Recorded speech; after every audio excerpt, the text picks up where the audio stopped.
Hello, everybody. It's me, Fee, or Fiona Timms, otherwise known as White Zulu, author of my autobiography of the same name. And I welcome you all to another chapter from my book. I do hope you're all enjoying my life story, and I must thank all of you for being such dedicated subscribers, especially those who write such complimentary messages below my videos. They are much appreciated. I would like to point out that the previous South African flag hanging on the wall behind me is not a political statement. It is simply a piece of history in the background of my first 50 years of life, being born and growing up in my beloved mother country, South Africa. My autobiography, White Zulu, is not a political commentary and frankly describes my experiences of growing up with the Zulu tribe as my family. That flag is simply a piece of cloth signifying the history of South Africa.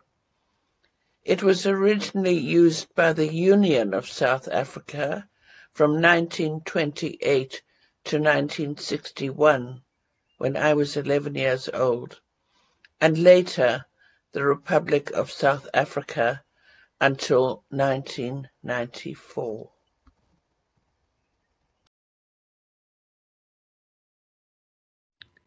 Hello everybody, it's V Timms here, Viki or the White Zulu, your choice. And we are going to carry on. I was with my cousins in Buckinghamshire, and we're going to carry on from there.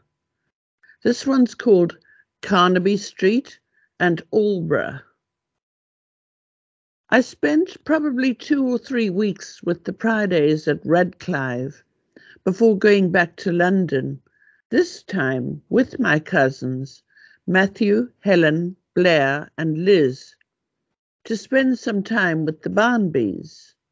I don't remember where everybody slept, but I do recall several wonderful days spent exploring Carnaby Street and its surroundings, all this in 1968 at the height of the Beatles, Mary Quant and the miniskirt craze. It was great fun to rifle through the endlessly trendy shops, with their racks so tightly packed with the latest fashion in clothes that one could barely pull a hanger out. It was the Swinging Sixties, and Mary Quant's Bazaar was one of the most popular haunts of teenagers, especially for the fabled, to me anyway, fashionable Chelsea set of swinging London. By then, she had already opened a second bazaar in Knightsbridge. There was her ginger group, whose popularity was at its peak, and during which time she produced the dangerously short micro mini skirt, paintbox makeup and plastic raincoats. There were no fashion faux pas anymore. Everything went, anything went. Culottes, box-shaped PVC dresses, and go-go boots were popular. There were plastic miniskirts in pillar box red to go with day-glow yellow thigh-high laced boots. And Jackie Kennedy had introduced the pillbox hat, which, along with the multicoloured floppy raffia hats, often with tiny mirrors inserted, became extremely popular. False eyelashes were worn, along with panda eyes, and hairstyles were a variety of lengths and styles, from beehives to long hippie locks. We young people were dressing in psychedelic prints, highlighter colours, and mismatched patterns. The hippie movement, which had yet to reach us in Durban, also exerted a strong influence on women's clothing styles, including bell-bottom jeans, tie-dye, and batik fabrics, as well as paisley prints. The whole place was a kaleidoscope of bright, sometimes eye-watering colours. The latest pop songs blared out of every store at full volume, and I revelled in it all. I didn't have enough money to buy anything bigger than a very small scarlet chiffon scarf, which I tied proudly round my throat and wore it as a trendy accessory with everything else I had in my wardrobe, mostly shorts, t-shirts and jeans. But my scarf made me feel I was as fashionable as anyone else, and now and again I'd finger it and glow inside, delighted that I was one of the London Swinging Sixties set. My Friday cousins then took me to their seaside house in Aldeburgh, a small seaside town in Sussex. Again, we travelled from London by train, this time to Ipswich, where yet again my patient and beloved Aunt Grace collected us in her spacious vehicle and drove us down to Aldeburgh, a small seaside town on the Suffolk coast. I'd been told a great amount by my Friday cousins about how lovely Aldeburgh was, and that their holiday home was right on the beach. So I was very excited at the prospect of spending a couple of weeks with them there after our glorious days at Stowe. The weather had finally turned as summer was becoming autumn, and the sky was putty grey and seemed to hover just above my head like a dismal army blanket. It felt as if I was living in a Tupperware container. And it drizzled on and off as we drove for ages across absolutely flat countryside. Apart from the Orange Free State, the province that we always had to drive through to get from our farm in the Natal Midlands to Johannesburg, and which produced all our locally consumed, as well as exported mealies, from that intensively farmed area called the Mealie Triangle. I'd never seen such vast tracts of absolutely flat land before. Here in England, the crops were almost all wheat, something else I'd never seen growing before, and the landscape was rather monotonous. We drove into Aldeburgh, a smallish and unexceptional-looking town. Here the houses were all built from flint, sometimes dressed napped flint, as my cousins explained, and others were pebble-dashed. The car pulled up at a big double-storey house that stood overlooking a narrow road and then the beach, and we were hustled inside to be given our quarters by Grace. Although big and double-storied, the house couldn't swallow up the entire Friday family with the same ease as Radcliffe Grange had, and I was bunked up with my 3 cousins, while Matthew and Tom had a double room to themselves. Clive and Grace were in a bedroom upstairs at the front, and the sitting room had a big bay window which jutted out almost into the beachfront road. "Come on," called Helen. "Let's go to the beach for a swim, now, quickly, before lunch." She grabbed her bathing costume and a towel, and still wearing her tackies, ran for the front door. Blair, Liz and I did the same. I skidded to a halt at the doorstep. But it's raining, I protested, looking up at the leaking sky and shivering in the strong and icy sea breeze which was blowing into my face. That's not rain. Come on, hurry up, or Mum will call us to help her get lunch ready, urged Blair. So rather reluctantly, I followed the girls across the road, and we hopped over a low stone wall onto the beach. I looked at the scene in front of me with utter dismay. The whole beach was a strip of stones of varying sizes. There was no sand to be seen anywhere. The pebbles were all smoothly rounded by the sea, so they weren't sharp, but they were horrible to walk on. And now I understood why we'd worn our tackies to the beach. I stood there in the rain, my teeth chattering with cold, and looked at the so-called sea. It was a murky brown colour and sucked listlessly at the stones as small waves came and went. There was an unhealthy-looking scummy foam floating there and there on the cheerless surface.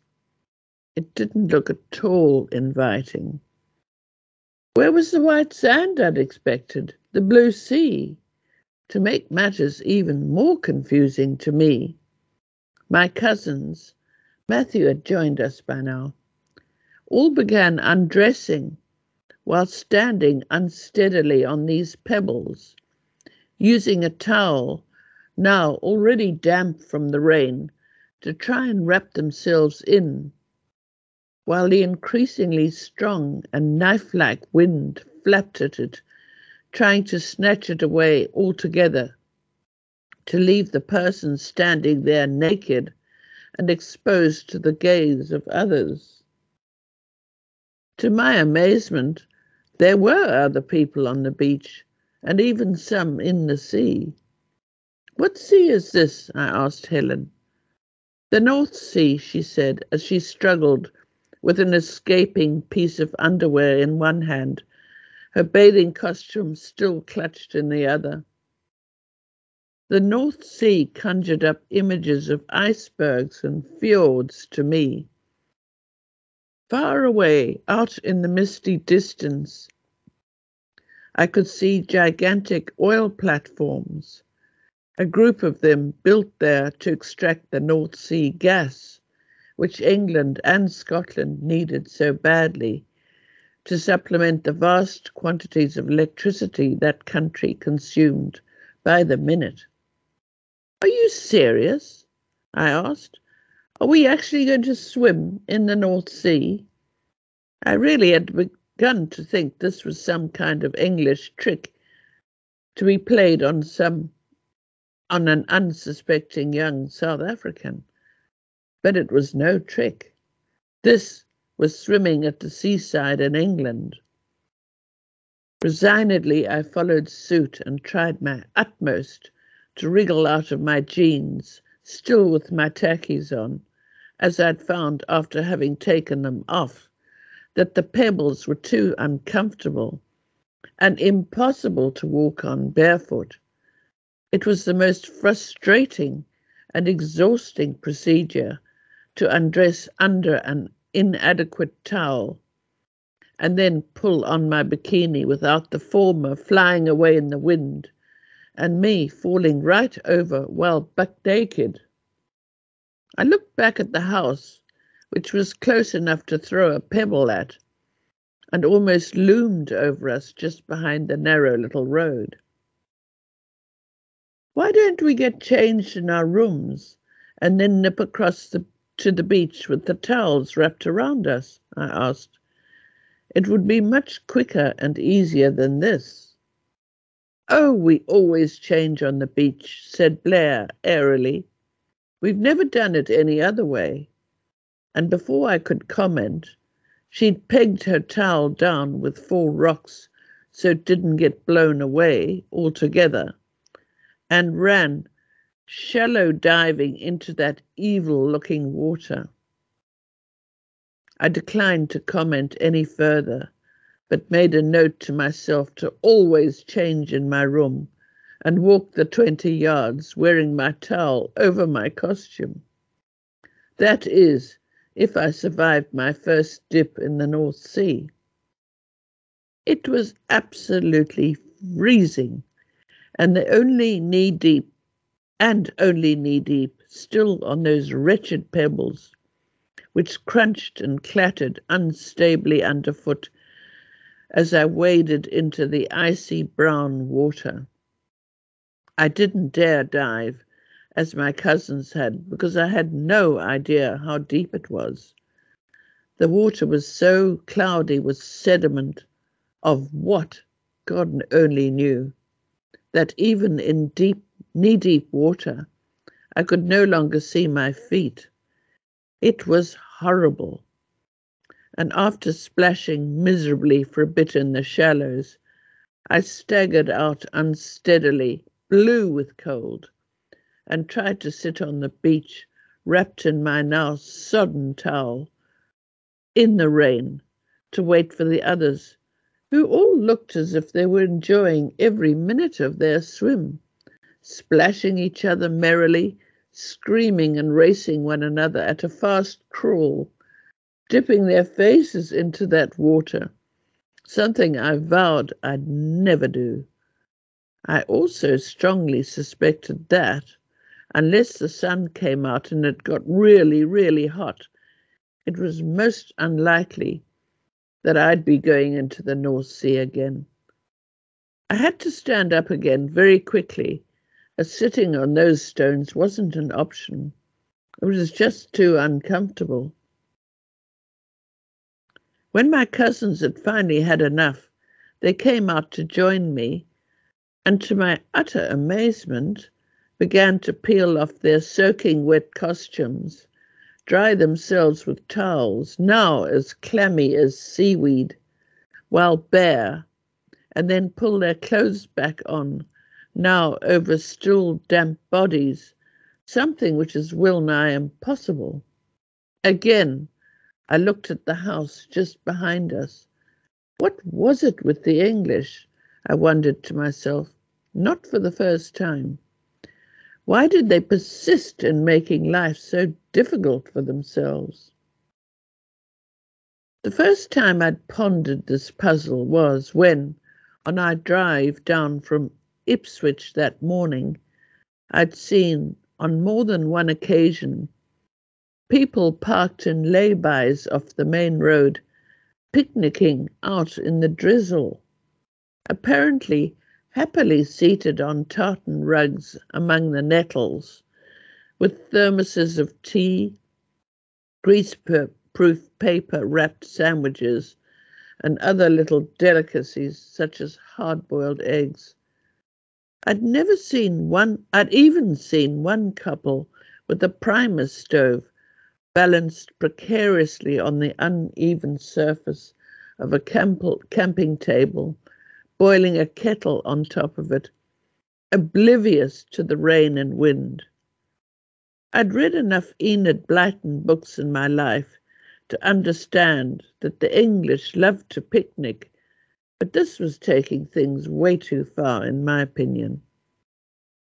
I ran back to the house, having grabbed my clothes from where I'd had to peg them down with stones on the beach, and shot upstairs to towel myself down properly, more to get my circulation back than to get dry.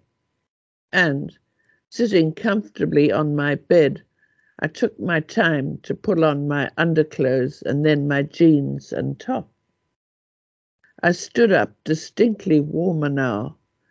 My cousins, as I stood up, distinctly warmer now, my cousins arrived breathlessly back in our room. In the comfort and privacy of our room, it had taken me a quarter of the time to change, as it had taken them to do so awkwardly on the beach.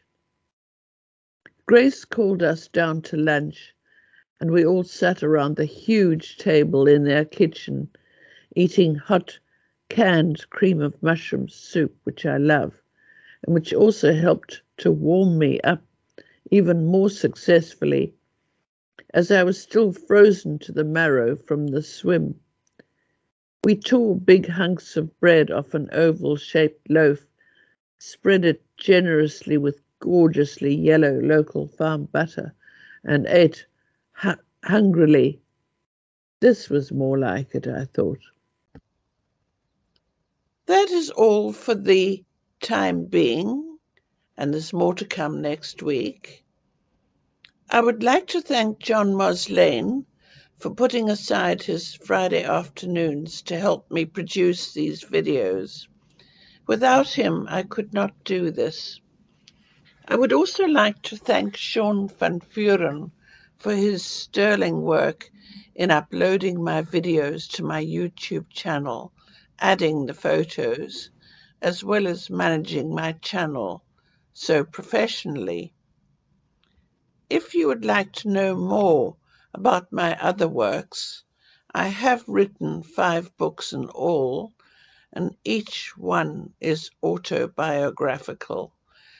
Please visit my website at www.whitezulubook.com, where you will find a lot more information as well as plenty of photographs.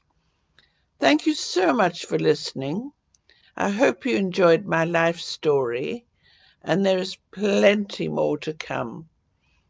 A thumbnail photo will be attached each week, and thank you so much for all your support and all the very kind remarks you make in complimenting me on my work. I really appreciate it. Goodbye.